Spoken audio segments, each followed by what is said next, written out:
से बढ़कर कोई साधन नहीं है। नाम से बढ़कर न कोई साधन है और न कोई क्रिया है। अगर नाम जब चल रहा है, श्वासा श्वासा नाम जपे तो दुविधा रहे न कोई। अगर नाम निरंतर चल रहा है तो दुविधा नहीं है, निरंतर भगवान की सानिध्य की। पर जब तक पाप नष्ट नहीं हो जाएगा तब तक नहीं। जैसे हमारे हृदय में 100 ग्राम पाप है और 5 ग्राम भजन है तो कुछ अनुभव में नहीं आएगा। जब 100 ग्राम भजन होगा तो 100 ग्राम भस्म हो गया, वो आनंद, हृदय आनंद। तो हमको डटे रहना, लगे रहना है। जैसे हमें हो कि भाई 1.25 करोड़ रुपया जमा करना है तो ओवर टाइम काम करके जैसे भी बने कम खर्चा करके बैंक में हम जमा करेंगे कि मुझे 1.25 करोड़ जमा करना। ऐसे मुझे नाम जमा करना है।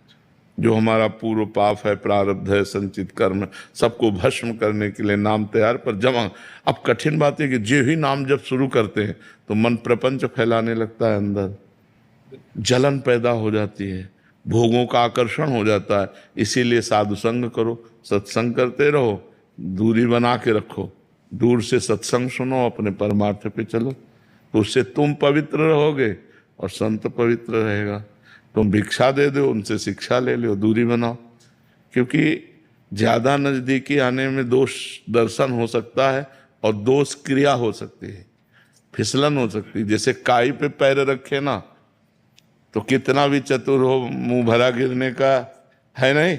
माया काई है, संसर्ग जो है एक काई है।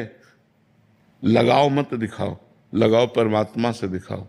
जैसे हम मिठाई लेने जाते हैं तो हम मिठाई वाला मिठाई ये खाता है कि नहीं हम नहीं पूछते, हमारी पसंद इसलिए हम ले लेते हैं।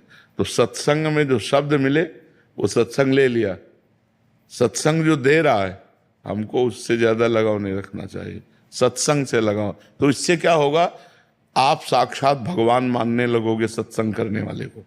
क्योंकि आपके हृदय में जब चलोगे वो आनंद आएगा तो लगेगा उनकी कृपा से आनंद आ रहा है, क्योंकि उन्हीं के वचनों से चले। और आप वचन नहीं मानोगे और पीछे पड़ोगे तो बहुत तरह के भय आ जाएंगे। इसलिए हम कहते हैं ये पांच भौतिक ढांचा है, इससे प्यार ना करो, क्योंकि ये बहुत नाशवान है। भजन करो, आज्ञा का पालन करो, इसी से सब ठीक हो जाएगा।